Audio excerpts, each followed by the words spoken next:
pero boy naman pala. Rocky's Secret Files. Secret Files.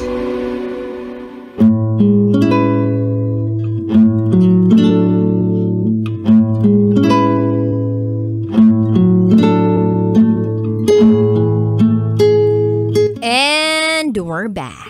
Kasama niyo pa rin si DJ Rocky and this is Rhea Secret File. Si Rhea na na-in-love sa kanyang girl best friend. Kahit siya ay may sariling boyfriend at kahit pa merong boyfriend ang kanyang kaibigang si Kyla.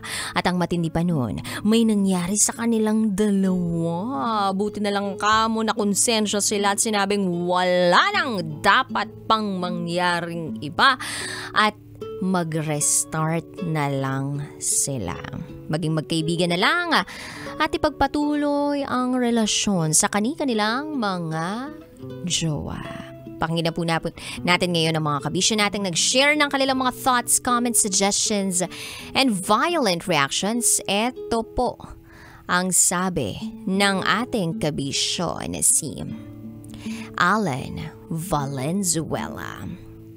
Well, tao lang naman tayo, nadadarang, natutukso, nagkakamali. Pero pag may pagkakataon na ayusin, dapat ayusin. Itama ang sarap ng mali. Charot with harot. Ba't kasama yun? Meron ba ganun? Itama ang sarap ng mali? Meron ba?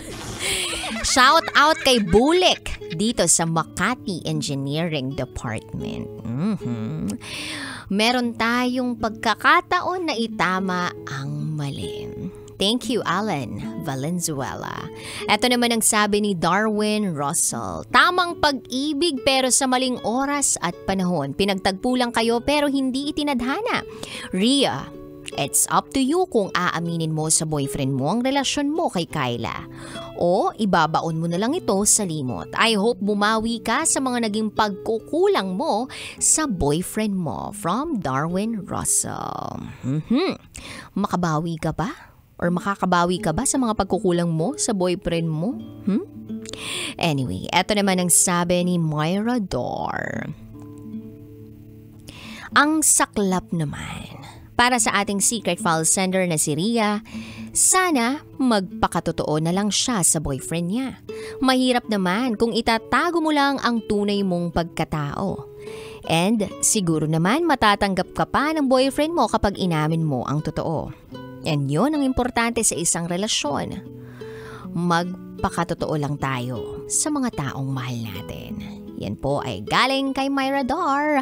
Miss you, DJ Rocky. See you soon. Shoutout sa buong team Rocketeers. Ang sarap magmahal ng taong totoong tanggap ka. Alam kung sino ka at ang buong pagkatao mo. Hello po kay Gilbert Rami. Shoutout po sa kumpare ko na may sakit na cancer, si Della. At kay Alfredo Serna. Pagaling siya. Sorry. Hindi pala Dela yung pangalan. Dila.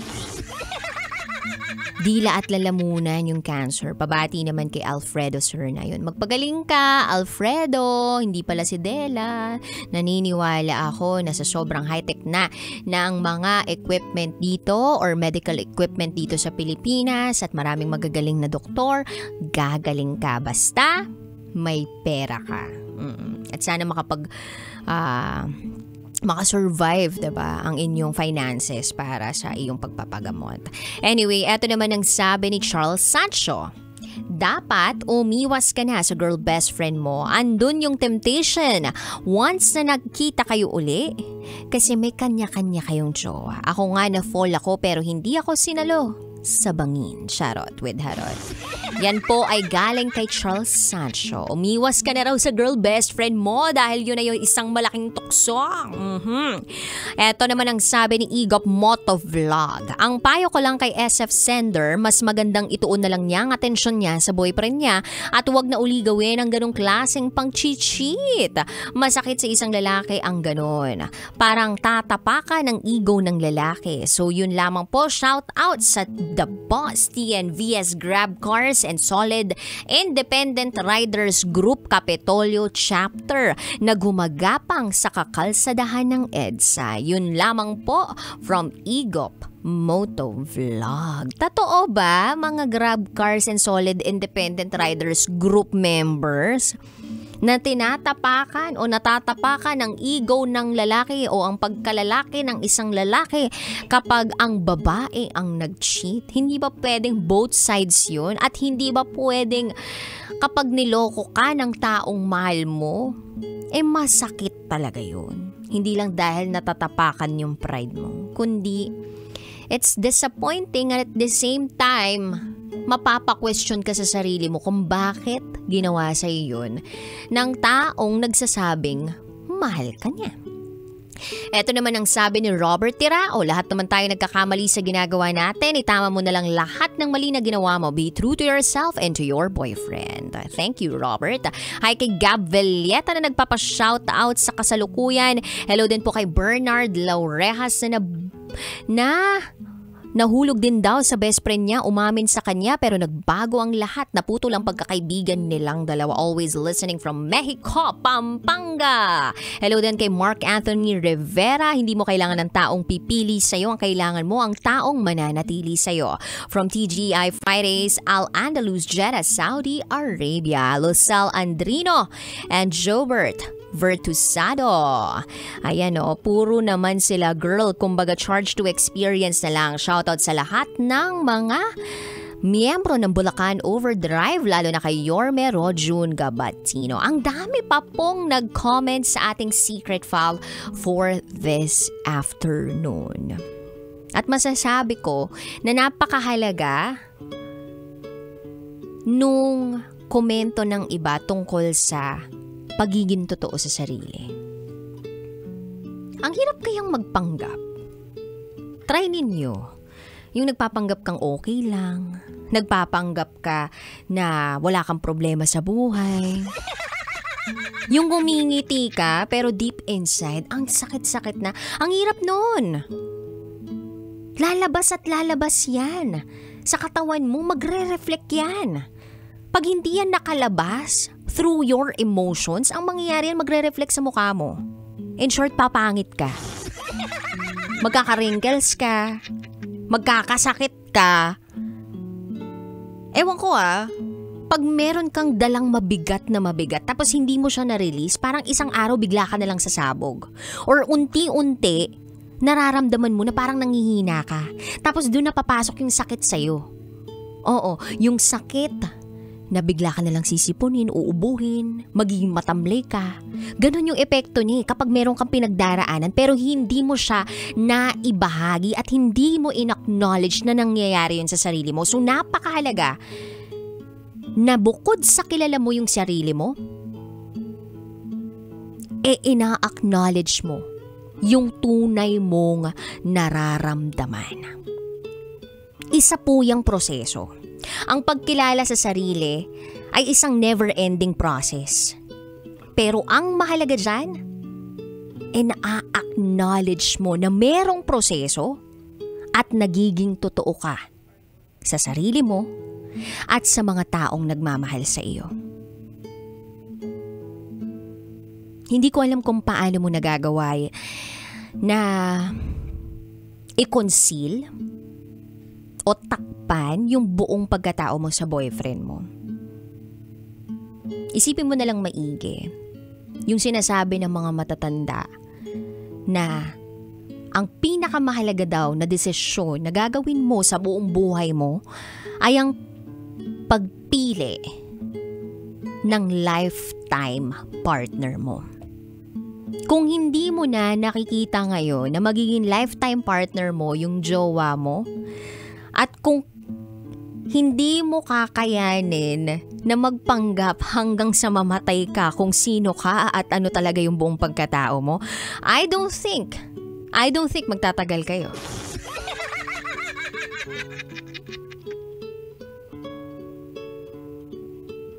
So magpakatotoo ka.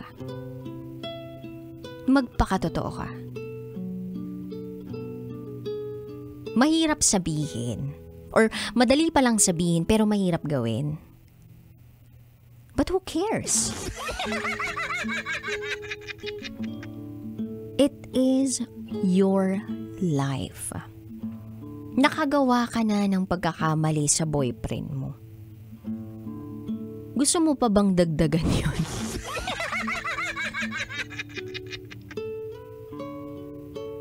Kasi yung ginawa mo sa boyfriend mo, it's not just a question kung ano ka ba talaga. It only means na hindi mo kayang magpakatotoo sa boyfriend mo. At hindi mo talaga siya lubusang minamahal. Kasi ang taong totoong nagmamahal, hindi niya kayang lokohin yung taong minamahal niya ng paulit-ulit. Kasi yung thought pa lang na tinatraidor niya yung taong mahal niya, hindi niya kaya. Yung thought pa lang na nasasaktan yung taong mahal niya, parang hindi niya kaya yun. Kaya mo ba na saktan every single day of your life yung boyfriend mo? DJ Rocky, hindi niyo naman malalaman kaya hindi siya masasaktan. O kung dumating man yung araw na yun, kaya mo ba yun?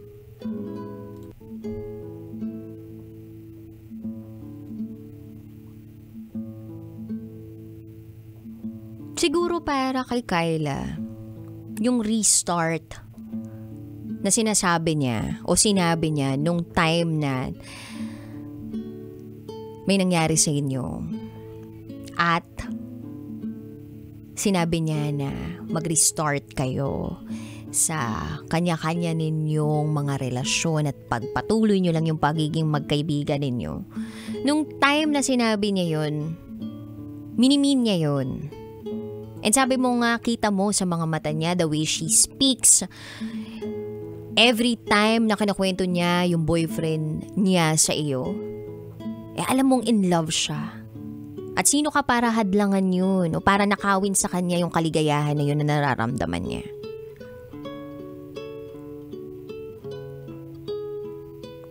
So para sa kanya, maging magkaibigan na lang talaga kayo. Para sa'yo. Hanggang kailan mo kayang magpanggap? Hanggang kailan mo kayang makipagrelasyon sa boyfriend mo? Hanggang kailan ka nakakulong? Ang pinakamasarap pa naman na pakiramdam ay yung malaya ka. Na kahit nasa isang relasyon ka, hindi ka nakakulong. Yung nasa isang relasyon ka na matatawag mong tahanan. Safe place. To be who you are. To reveal the vulnerabilities of who you are. Kapag kinakaya mo na balatan ng sarili mo sa isang tao at palalimin yung pagkilala niya sa iyo, ganun ka rin sa kanya. Yun ang tunay na definisyon ng pagmamahal. At kapag pinili niyo pa rin yung isa't isa, sa kabila ng kaalaman ninyong kahinaan ng isa't isa,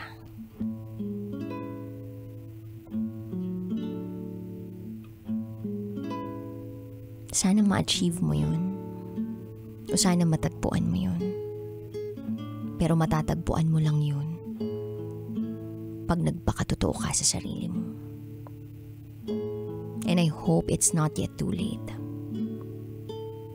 Sa mga kabisyo po natin out there na gusto mag-share ng kanilang secrets, share it to me at rocketera@gmail.com. I gotta say, BRB as in bathroom break.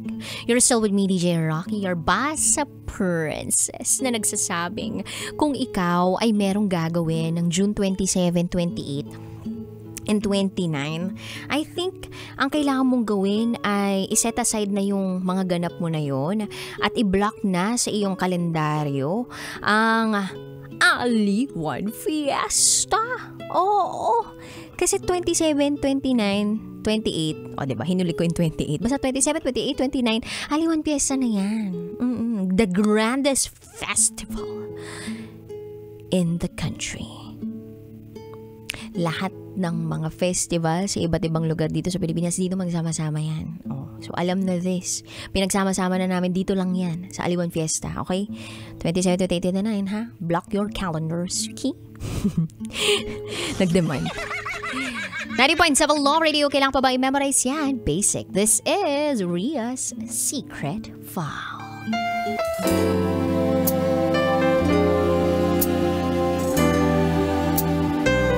Kailangan pa bang i-memorize yan? Love Radio. Basic!